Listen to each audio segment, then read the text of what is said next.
and welcome to the Unhinged History Podcast, the podcast where last week Theresa talked way too long about Marie Laveau, and I failed to leave any time on the recording schedule to let Angie tell her story, and she came back because she's really got something to say. I'm Theresa, I'm the talker, and that's I'm Angie, and I do have something to say, but it honestly, I'm still glad that you took the whole time because I couldn't get my mouth up off the floor. I mean, So I wouldn't have been able to tell my story anyway. it was just one of those stories where I couldn't stop compulsively learning. And then everything I learned, I was like, oh my gosh, this pairs well. This is what we've learned before. We've seen this paradigm. We've seen this happen. And then it's like, oh, I love everything about her. She's a saint. I yeah, I have been thinking nonstop. Like I am so um yeah, I don't know like where you cast your vote for sainthood. Like I don't know how that works, but I because I'm mean, not Catholic. I I would convert to Catholicism if, and I hear Pope, hear me, if you want Teresa for Catholicism, I'm going to need the patron saint statue and medal of Olga of Kiev. And I don't know if that includes like, um, is it a fire pit with Probably. cutouts of her silhouette? Because that's what I feel like it should be. And I then Or then one her of holding a bird.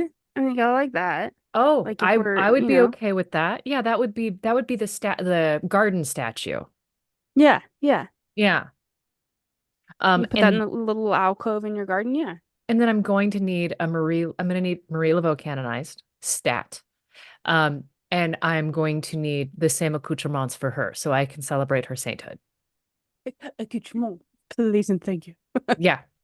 So that's what I need. I mean, and then I'm your girl. I can stand up and sit down during mass with the best of them, especially now with the new Uh, knee. I the very first Catholic mass that I actually remember attending because I'd gone to a Catholic wedding before, but I don't really remember like what what we did, how it Right. worked, what was involved. But the very first mass I attended, I was like 8 months pregnant with Ethan Oh, and like just expecting it to be standard. You no, sit in the pew, yeah, you listen, you stand right. up, you shake hands, you sit back down, you listen, sing a couple of hymns, and walk Yeah, out the door. that's exactly what I thought it was. And my husband, who has grown up, so he is not a Catholic, but he's grown up very much in the Catholic sphere. So Okay. he tells me on the way there, he's like, okay, Here's your this knee is how the pads. service is going to work, pretty much. Um, you, however, because you're pregnant, don't have to abide by these same rules. Like they don't expect you to. And I'm like, okay. And he's like explaining the sit down, stand up, the this, the that. And I'm kind of like, okay, got it. Except for what he doesn't tell me is we are in the front row Oh, because the he is the pressure. grandson. He's the grandson of the gentleman with whom they are giving mass for. I imagine at some point in the service, you are on your back, arms and legs in the air like a beetle because you can't get back up. I looked at Ian and was like, you said I didn't have to abide by the same rules, but we're in row number one. So I Yeah. feel like it would be disrespectful if I did not. So I did. Like I handled it like a boss. And thankfully his was a much more scaled down service. So I it was kind of like getting your feet in the water a little bit to understand it. But I have since attended other services where I'm like, oh, okay, we're sitting, we're standing, we're sitting, we're standing, we're sitting. Got it? Okay. Like, I mean, and then, oh, I I did not get any preparation, and I went to a couple of masses for certain things I was in the periphery of a sphere of in high school, and it was like, oh, what do we what? Okay, this is like nobody explained the rules to the hokey pokey, and now I'm in the middle of the dance floor, um, and I like didn't doing know to this. throw myself around, and now we're chanting. What are we chanting? I don't know. Just mumble along. I like watermelon. Yeah. Yeah, I mean, I think they're be absolutely beautiful, and I understand the draw to it. Like, it makes perfect sense. The whole atmosphere of the Kit and Caboodle, it's absolutely gorgeous. The sitting and the standing definitely threw me for a big loop the first time. I mean, I will say I didn't realize it until just now. Um, Being autistic is like not knowing what Catholicism is and going to mass and nobody having explained the rules and then trying to just fumble your way along while everybody has a clearly different rule book. I agree with you. That's exactly what it feels Yeah. like. Yeah. You know what you just made me think of? Um, Ethan's coach tried to get him to shoot with both eyes, and Ethan told him he can't do it that way. And Ian goes, God bless him. He has to close one of his eyes so he can shut off half the ADHD. He only needs the HD. We can shut Yeah, the 80 it's down. He wants yeah, to we see in just high def. pretty much, yeah. And Ethan was like, my dad's not wrong. And because he can't shoot with both eyes open. I think that's I had no clue that that was a problem he was trying to work through or that he had because I've been watching him do it for years and I never noticed he had one eye closed. And his when he told the coach that, his coach was like, I'm sorry, what? Yeah, yeah. I mean, because that's one of those like, boy, that's not how things work. And meanwhile, you guys are both like, oh no, no, no, that's legit No, how things work. if listen, I don't know if you've ever seen children before, but they make it work. Like he's got it. Like Right. Yeah. he's good, sir. Hmm. We're not going to tell him to do it any different because it's what works. And the coach is like, Anyhow, tell me your story. I'm gonna start with my sources, and I'm just gonna apologize to you now. There's 700 of them. Oh, good. You don't just want to clump them and be like, we'll dump the rest in show notes or something. I mean, like I could do that because some of them are just there because I had to look up something else. Like I needed to fully understand a different thing, and related to it. But the um the bulk of my sources are the library at Yale. There Okay. is, I know, right? There is a um I think I'm gonna say this wrong. Ars Arstatechnia.com article. History researcher says it's the most plagiarized guide to women's health by Annalee Newitz from September of 2017. This is going to make me so angry already. No, I promise you it's not. Well, it might, but it's not what you think it is. So, Okay. the lindahall.org, which is a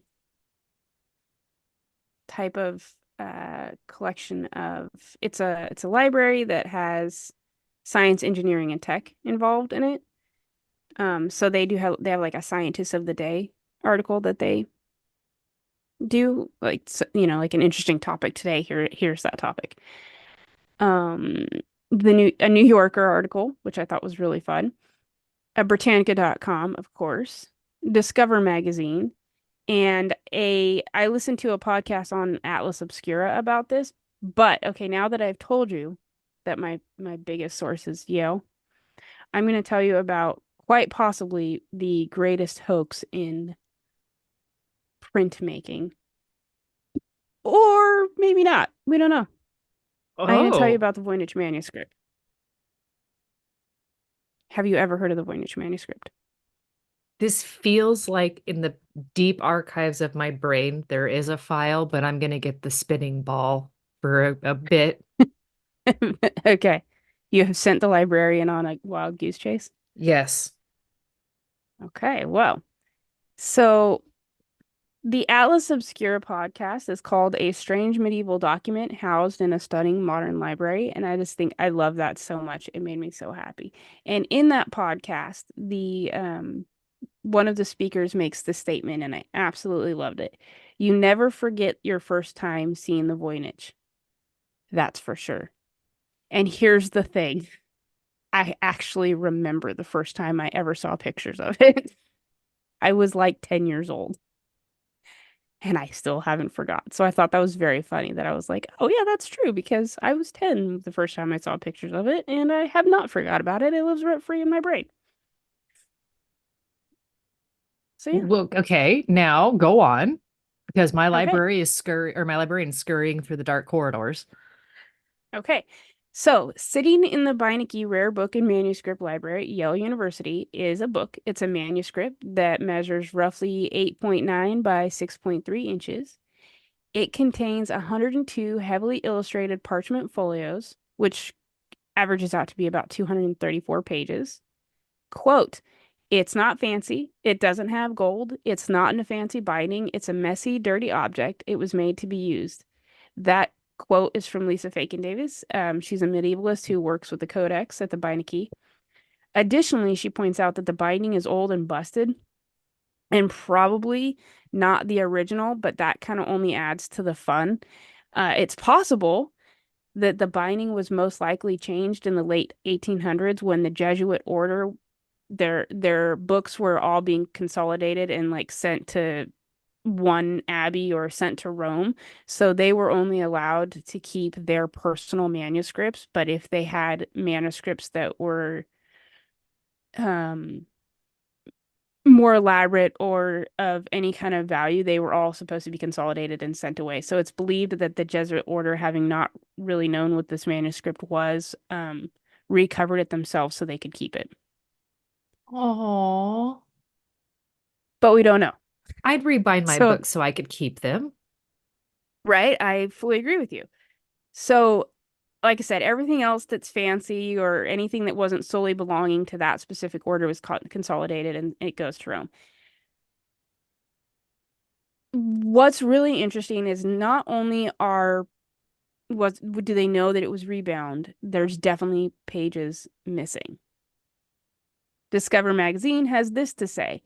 It is similar in size to an average paperback, 6 by 9 inches. The book burst at the seams, brimming with words and pictures of peculiar plants, strange stars, and bathing female figures.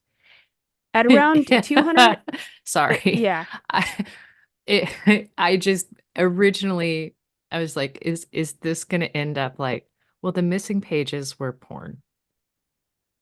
we don't But know. you know Maybe. what? Sorry. That was me being that was You're, me being a well, when you see some of these pictures, you might not be too far, okay? At around page 230, 232 pages, the book bore no indication of its author, and like I said before, it lacks the luster and the metal leaf seen in many manuscripts from the Illuminated Age, which only increases its intrigue, and its writing was wholly incomprehensible, causing Voynich, who we'll get into in a moment, to conclude that the tome was written in code. Okay, so I'm going to Oh, tell you a little bit more about the book, and then I'm going to tell you about some of the key players in this uh, whole fiasco. According to the illustrations, its contents are they're divided into 6 sections, which we think include botany, astronomy, astrology, biology, cosmology, and pharmaceutical. And another section which contains a continuous text with decorative markings at the beginning of a number of short entries. Those short entries are thought to be recipes, whether they're recipes for food or recipes for medicinal use. I would have to think it's more recipes for medicinal use, would be my thought, but who knows? Okay, so you're probably sitting there thinking, okay, this book sounds like it could be like maybe a medical field journal or something basic. Um, well, no. go There are on. actually a number There are actually a number of things that make this book incredibly special, starting with the fact that it is written in a language we can't decipher or even come close to understanding.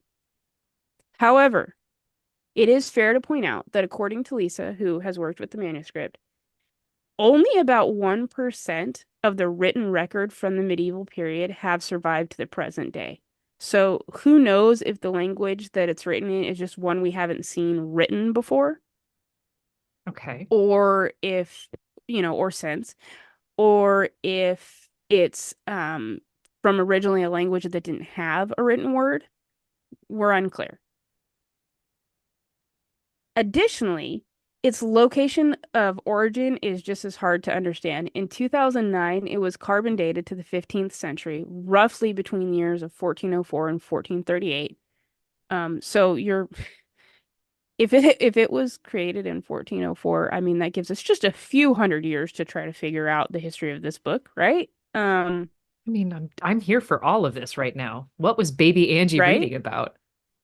I know, right? I was 10 years old. So, in the last hundred or so years, it's been the source of a ton of inquest and curiosity, partially because it itself is so mysterious, and partially because the trip it took to resurface to the 20th century. And here's where we enter Wilfrid Voynich, the namesake of the manuscript.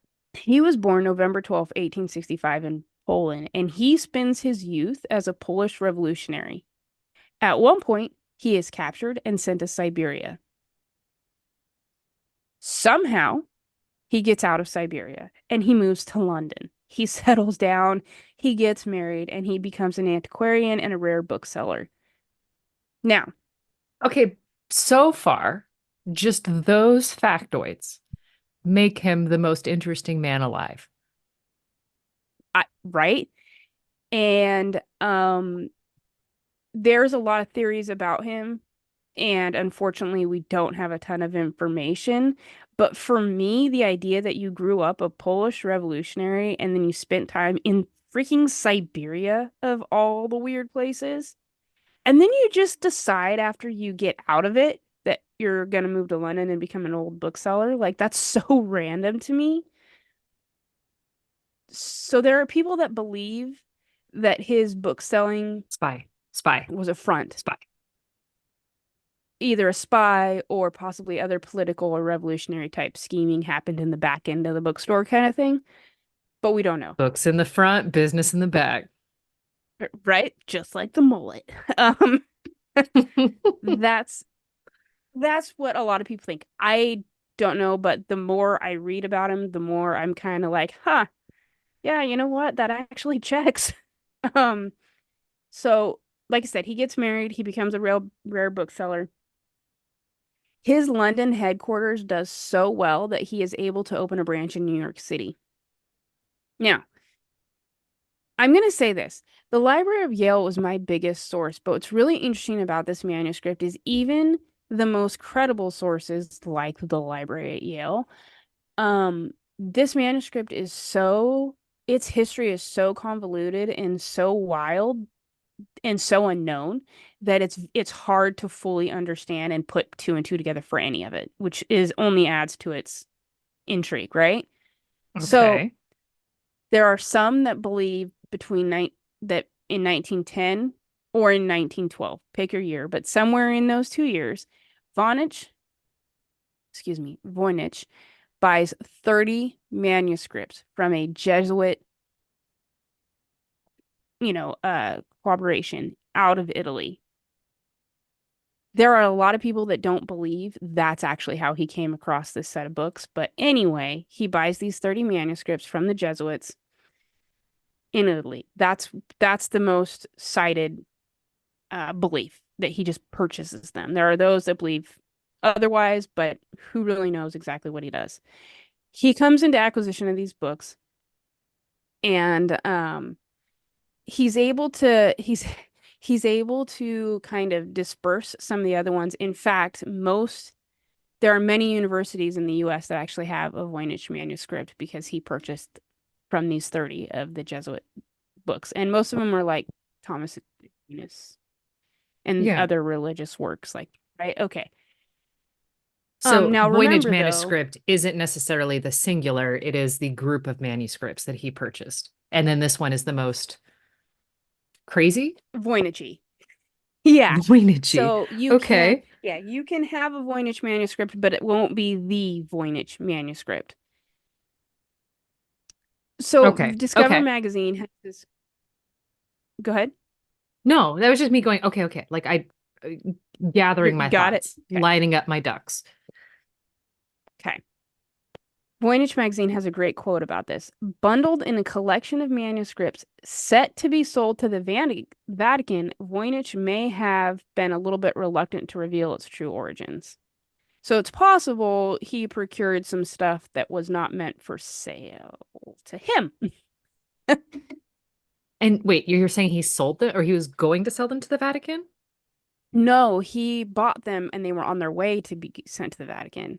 Gotcha. So Um, moving truck is getting ready to head to Rome, and he's like, "How about this crate right here? How that's about that's the vibe I 50 get. That's the lira?" vibe I get. Okay. But again, no one really knows for sure because he was never really forthcoming on the information. But anyway, I want to be once it, mysterious like that. you know, right? Once it enters his charge, it's not forgotten about again. I mean, it goes for, the Jesuit priests have it for hundreds of years and no one really knows anything of it, right? But once he gets it, people start to take notice.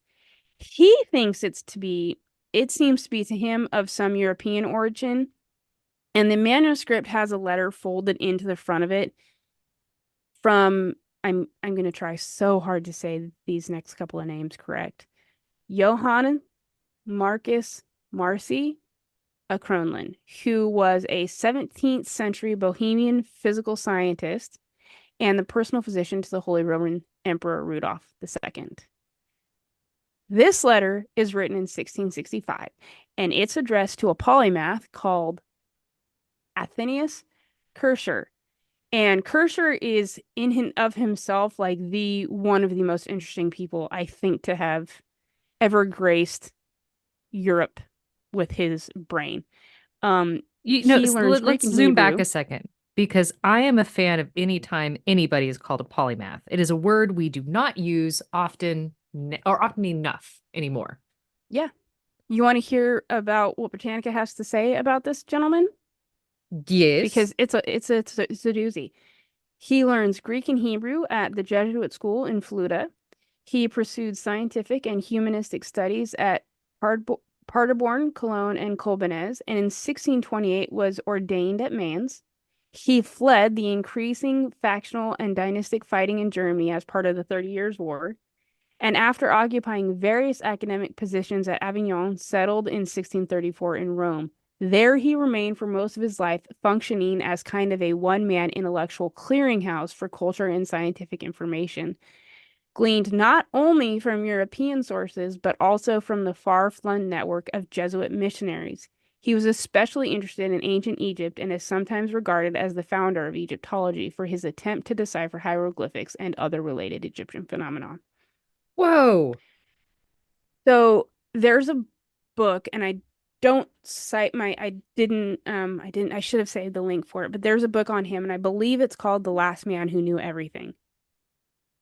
And I am dying to get my hands on it and read it because this guy sounds so cool. Like I want to know everything this man knew, right? Like, I'll oh, cover him next week just to torment you. thanks. I'm here for it, you jerk. So the letter that's sent to him that we now have, folded up in the beginning of the manuscript is basically presenting Kircher this manuscript. And because of this, it's believed and pretty solidly believed that the book at one point did belong in the libraries of the Holy Roman Emperor Rudolph II. It's believed that if Rudolph did indeed own it, I absolutely love this. One hypothesis was that he purchased it for 600 ducats, which is around 990,000 today, Dude. from the mathematician and occultist John Dee. Now, I don't know if you know who John Dee is. He was many things, but I'd like to point out that he was also the court astronomer and the advisor to Lizzie One. So this book is changing hands. Like it has seen Europe. Like it's going places. Okay. John Dee is another interesting fellow that I would love to know more about. So the Beinecke has this to say on it. Like its contents, the history of ownership of the Voynich Manuscript is contested and filled with some gaps. The codex belonged to Emperor Rudolph II of Germany, the Holy Roman Emperor, who lived from 1576 to 1612, who purchased it for 600 gold ducats, believing it was the work of Roger Bacon. It was very likely that Emperor Rudolph acquired the manuscript from the English astrologer John Dee. Dee apparently owned the manuscript along with a number of other Roger Bacon manuscripts. In addition, Dee stated that he had had 630 ducats in October 1586, as his son noted that Dee, while in Bohemia, owned a book containing nothing but hieroglyphics, which book his father bestowed much time upon. But I could not hear that he ever could make it out.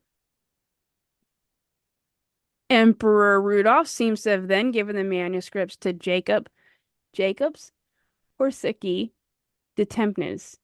I'm sorry if I ruined that name. I've had such a hard time with it. But it's believed that Emperor Rudolph seems to have given it to him as an exchange based on the inscription is visible when the codex is put under ultraviolet light. You can kind of see the name in the book, okay? Um, so like I said, it's going back and forth. At one point we know it's presented to Kushner, and in 1912, Wilfrid M. Voynich purchases the manuscript from the Jesuit college. He purchases it and then he can't get rid of it. So his he I'm the general thought is that he sees this book and he thinks because at the time and still even today, medical codex, medical manuscript, or scientific manuscript from the medieval era is something of great interest to a lot of academics and to a lot of scholars in general. So a lot of people think that he's thinking he's going to get a pretty penny for this because it's so lovely and it is what it is and it's got all this great information in it, only no one can read it. So he's kind of stuck with it. At one point, after World War II, the code breakers who break the Enigma code and bazillion other code breakers from around the world gather and spend their weekends trying to break this code, and they cannot. And that rocked my brain. Like, you're telling me the people that broke the Enigma couldn't handle The this? Bletchley Park That's insane girls. to me. Right. Like, code breakers from all over the world, linguists from all over the world gather together and they just cannot figure this out. So, um, when he passes away, when Voynich passes away, he leaves the book to his wife, and his wife also can't get rid of it. And so she, long story short, it goes from hand to hand until this gentleman called H.P. Krauss had purchased it from the estate of Ethel, Voynich's wife, That is and the decides quintessential eventually, old-timey wife name. is it not, right? He eventually just decides, you know what? Like I can't get rid of this book, and he gives it to the Beinecke Library, and that's where it stayed since 1969, which I think is crazy. Now I will say this, there is a lot to learn about the Holy Roman Emperors at this time because my sources were very conflicting. They say that both um Tempinus and the first gentleman I mentioned, trying to get his correct name. Oh my goodness, I lost it. Marcy, that they were both Rudolph's court doctors. However, that can't be accurate because Rudolph died when one of them was like 5 years old. He was ahead of his So time. He was the Doogie Howser of court doctors. it's true, but here you go. So I'm a little bit confused about that part. I've spent several days trying to figure out like exactly the timeline here, but because no one really knows anything solid about this book, there's no real solid timeline to 1969 where it's been housed in the Beinecke Library and people have access to it. So anyway, back to Voynich though. He thinks the work to be that of the medieval alchemist Roger Bacon, which is also what the Emperor Rudolph believed as well. Okay. Except for that was debunked when the carbon dating pointed out that it was created in the early 1400s and Bacon had been dead by 1292. Yeah, that makes it kind of difficult. Makes it a little bit hard. I mean, unless he's coming back from the dead to write it, but Which, I mean, that increases the mystique. absolutely. I mean, a dead man wrote a book. I'm here for it. So, like I said, it's written in some sort of cipher. It goes through this huge list. It makes it to the Beinecke, where it still resides today. And what's really awesome about the Beinecke is you can actually go online and see every single page. The Beinecke made a facsimile of it and then uploaded it to the internet, and you can even purchase and see high def images. So anybody can have a shot at trying to figure out what this book is. And I think that's super cool. One of the other things that was noticed in the research of this topic is that Miss Lisa, who I had mentioned earlier, who talked about you don't forget the first time you've ever seen it and things like that. She, being the medievalist that she is, has spent a great deal of time on this book. She has come to the conclusion that not one, but perhaps at least five people worked together to make the manuscript. And I think that's crazy because once I show you the pictures, you're going to be like, pourquoi? Like, what? So allow me at this time to describe some of the things inside. Like I mentioned before, it contains at least six different categories: botany, astronomy, astrology, biology, cosmology, and pharmaceutical. And I'm going to give you the Beinecke's description. Quote, the botanicals contain drawings of 113 unidentified plant species.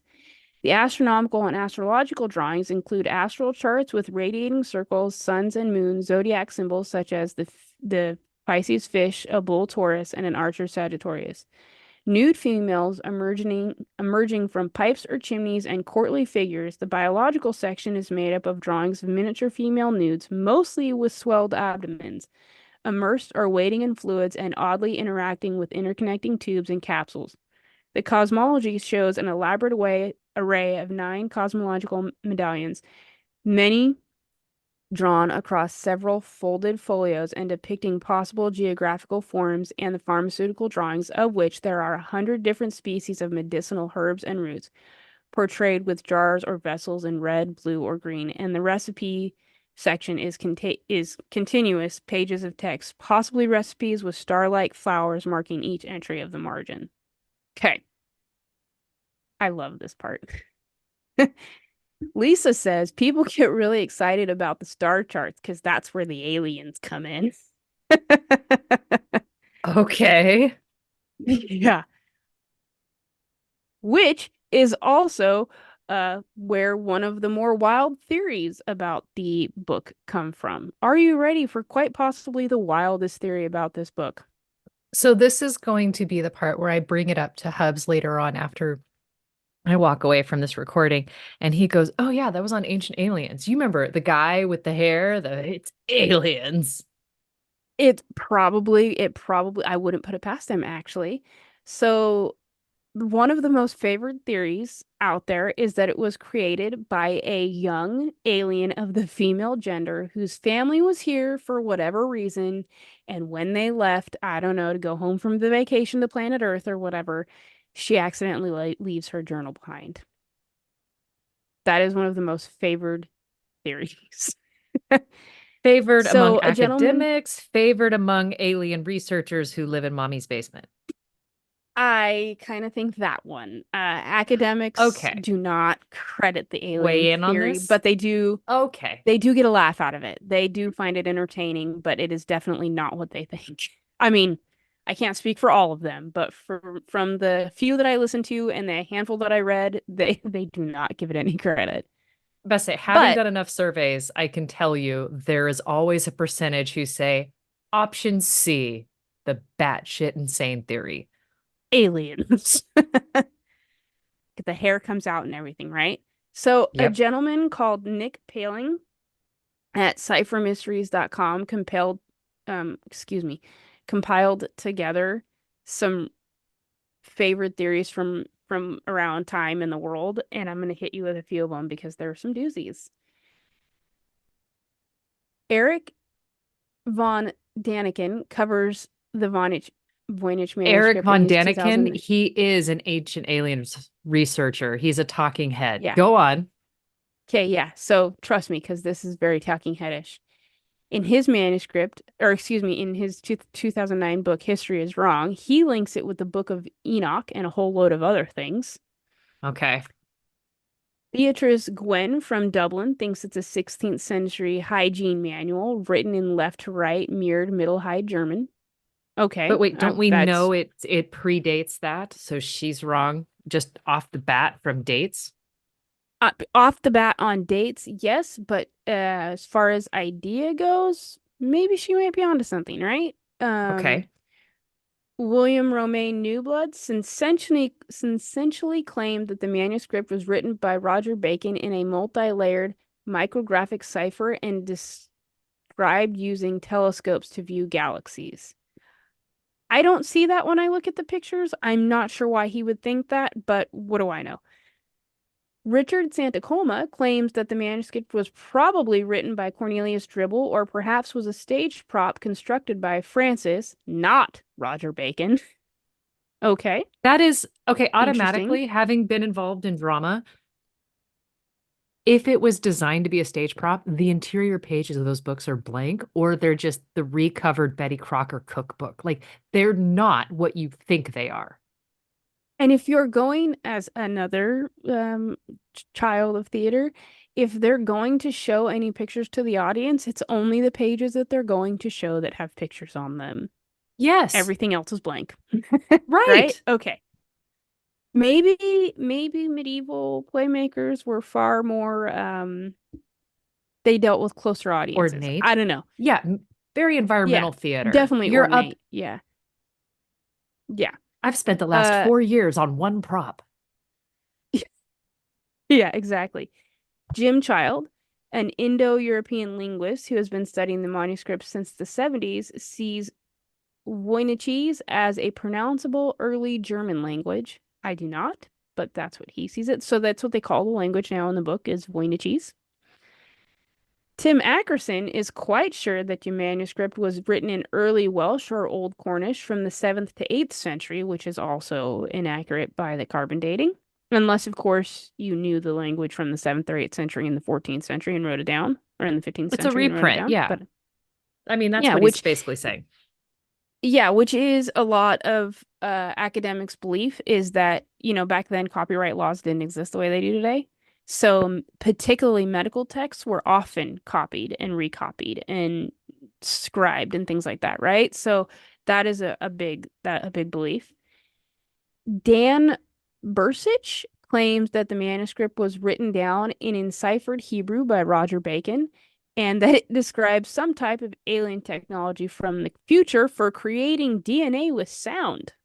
Okay, so far, let's do a roundup. We're thinking German, we're thinking Welsh, we're Mm-hmm. thinking Hebrew. Mm-hmm. Linguistically, those aren't related. Correct. I'm going to throw one more right at you now. Jim Komsky believes that the manuscript was a medical book written by the Natal, the language of the Aztecs, Oh, possibly of course. by Yeah. Francisco Hernandez.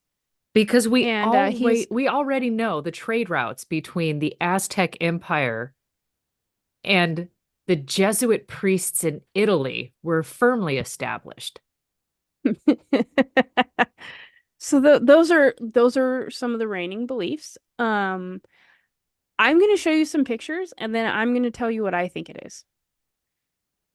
So let me share my screen because this, like I said, I've been enamored with this since I was a kid. And here are some pictures. Can you see them? Oh, oh, okay. She's showing me very weathered beige pages with some mandrake root kind of imagery. Mm-hmm. Some very like the script, there's no lines on the pages. The script seems to still flow very like level across the page, like they had some sort of guide. Mm-hmm. Um, it's like a biology textbook that I would have drawn because it's not like Beatrix Potter, incredible illustratress. And she, Yeah. couldn't get into school, but her drawings were impeccable. These are more you've got a functional understanding of how to draw and not an artistic eye. That is exactly what experts say, that if this couldn't possibly have been drawn by a botanist because they would have been far more intricate. This is a Yeah. functional understanding of the plant. Yeah. Dang. And see, here I am Um, shooting from the hip. Check me out. I'm going to be a yeah, researcher for the Voynich Manuscript after this. right. So here's some more the artwork. What's really interesting is that we can identify parts of these plants, but not the whole plant that they show in the drawing. They don't grow together the way that we see them in the pages. So it's Um, like they kind of Frankensteined a lot of these plants together, is what you're saying? that's what it seems like. But again, some of these plants we've never seen before. So there's so unclear. Here are the star charts. I love the star charts. Okay, so these star charts look incredibly in depth. It is really quite beautiful. Um, you've got different color inks in the writing. They go in circles. Again, you have very uniform level script. This one you can actually see the lines on which they drew and wrote around. Um, how neato. Right? Here's the some of the women and a close up And of the script. the women are not in our very emaciated types that we have today. They have kind of truncated Hips. arms, I would say, but they have hips. They've got a fupa. Um, they they are women. They're not young girls. So there are those that believe that the swelled abdomen, that this is potentially like a midwife's guide, like Okay, a how to okay. care, like a women's health, how to care for your body kind of thing. What to And then expect when you're here's his expecting, fade. which is Yeah. naked in a bush with other expecting.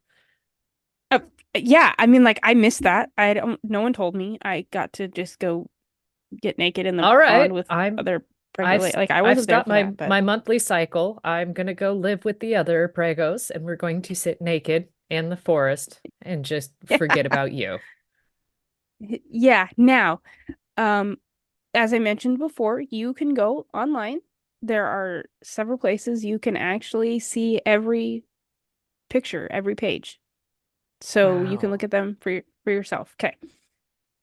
So I'm going to stop sharing my screen now because I have a couple of my own theories on this, and I'm Okay. not. I think it looks like it could be women's writing. I think it looks more Arabic in nature. Have you ever heard of the Nishu? No, or at least not that I'm So retaining right now. The Nushu originated around 500 years ago in the Hunan province of China, and it was solely Wait a and the minute, you work just went of, from Eric or Arabic to Chinese. yeah, Okay. because you'll see why.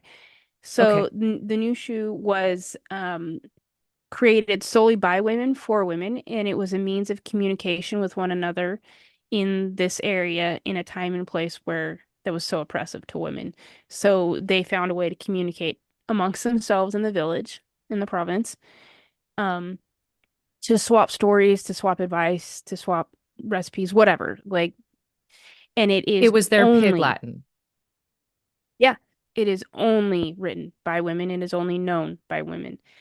And when I look at these pages and I realize that we have no other documents that match anything that we see in these books, it makes me wonder if maybe it was that one. When you look at the script, it has that flow and that kind of elegance of Arabic writing, like their script, you know? Like if you Okay. look at the up close version of it, that's just immediately what my brain thought, but who knows? Like that's just what I think. I think it's women's writing. The other one that jumps to my brain is that perhaps it is the workings of a medieval doctor, but his mind has been taken from him. Perhaps he's dealing with some sort of mental condition, and this is He's how he's had getting too it out. much mercury treatment and has treated Mm-hmm. too many others with mercury. Mm-hmm. Because it is so extensive and it is so thorough, we just don't know what it is. And a lot of the letters repeat themselves in a way that linguists say no written language letters work that way. So, to me, it could very well be the inner trappings of a mind that has lost its ability to think linearly in linear fashion. So he's he's speaking in drugs. Yeah, he's Okay. speaking in cursive. Yeah, but who knows? The other belief is that it is the greatest, most long game con in the history of books or things in general, that it's just this elaborate hoax that nobody can solve. Perhaps somebody was just trying to make a quick buck off Emperor Rudolph, and so they wrote this book out. That would take a long time. That's not a quick buck. Hmm. Exactly. Um, which is why the idea of it being a hoax doesn't really make sense to me, but then no other options really make sense either. So we're going to continue studying it. We're going to continue trying to figure it out. What's really fun about it is, according to the Beinecke, the Voynich gets more mail, emails, phone calls, and has more restraining orders than any object in the library. Restraining orders? Like against it? Like Like plaintiff, people cannot come Voynich to the Manuscript. Beinecke anymore. Okay. Not like the people are like, you keep that thing away from me. It is of the devil and it's just tarnishing my mental health. No, but when I first read about it as a young person, it was portrayed as this manuscript that drove every person who ever looked at it insane because they couldn't figure it out. I don't think that's accurate. I think that was just to sell the newspaper it was in. But there have been many people that have studied it and many people that are still here today to say they've studied it. So here we are. But there are several people that have restraining orders that cannot come to the Beinecke anymore because of this book. Could you imagine? This is your first day at the library. Here's the wall of shame. The following patrons are not allowed anywhere near the book. Mhm. You'd be like, what? Pardon? Excuse me? Ma'am, I've worked at many libraries. I've got a career in this. What? Yeah. I am to call 911 if I see what? Ma'am, this is a Yep. library. Well, so there are those that have such staunch beliefs that the leadership of the library, that the academics and the scholars have figured it out and refuse to give answers. And so they call the library Oh, angry and threatening, and so they can't come back. you know, Which I think uh, is hilarious. Like, post-pandemic, it's a book. I think that that's accurate. I get it. You know, Yeah, pre-COVID, I'd have gone we've like, seen some things. maybe, what? What? And now I'm like, this checks. It does. It's just Tuesday. Weary, I hate my life. Yeah, accurate. Well, I guess I'll throw $1 at it. Yeah, so that's the Voynich manuscript. It has had quite the history and quite the story that we don't know. Could be a You hoax, could be know, a medical journal. there's there's other books like that somewhere in a Goodwill, somewhere in, like grandma's basement, and Hmm. we just don't understand what they are. And Yep. it's just like, oh, this was from your third great uncle twice removed and his collection. He was a kook. Who knows where he got half this stuff? Hmm.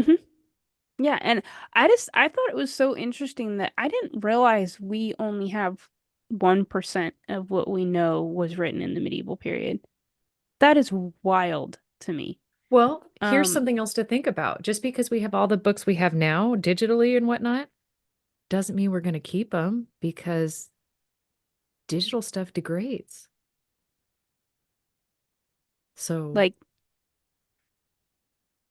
it's interesting. Yeah. But I mean, like I said, you can go online and you can look at every picture and you can try to figure it out yourself. There are those that have theories that believe, whatever they're going to believe about it. There was one gentleman that was convinced it was a Latin medical manuscript. But essentially he was very quickly shot down. It's not what he thought it was, but when you try so hard to convince yourself of something, you convince yourself of something. He yeah, thought you'll he believe found it if you the want it. yeah, he thought he found that he broke the code, but he did not. Yeah. So there you have it. There is my Voynich manuscript in honor of April Fool's Day the other day. Who knows if it's real or not? Oh, dang. I Could didn't be. do a April Fool's Day-ish one. And I went so hard last year with Count Robert and his Castle of Pranks. I loved Count Bear and his Castle of Pranks. I It needs mean, to be a any movie, surprise not a horror bidet. movie. Oh, it couldn't be. It would be this slapstick I want Leslie Nielsen. I think it would be John awesome. Candy visiting Count Robert's Castle of Pranks. I mean, with automata Mel beating you to Brooks and death Leslie with Nielsen are feather involved. pillows. Would be amazing. I am here for it. Yeah, I have been waiting all year to share that story with you. And I was like, listen, we don't know if it's a hoax or not, but April Fool's is upon us. We've just passed it. I thought it would be fun to hit it for that in honor of Dang it. that I holiday. should have done an April Fool's Day one.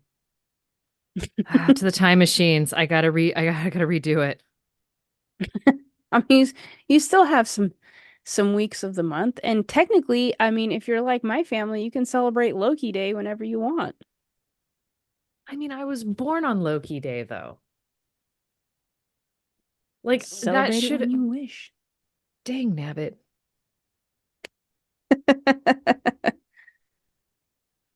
All right. Well, I've loved this. If you've loved this, if you're thinking, I'm related to the best director who would be able to cover it because Mel Brooks is not available at this time and date, then tell them, get them to listen to the podcast, get them to be enjoyable, enjoying some conjugation of that. You know what? It's been a day. And so on that note, rate, review, subscribe, and goodbye. Bye.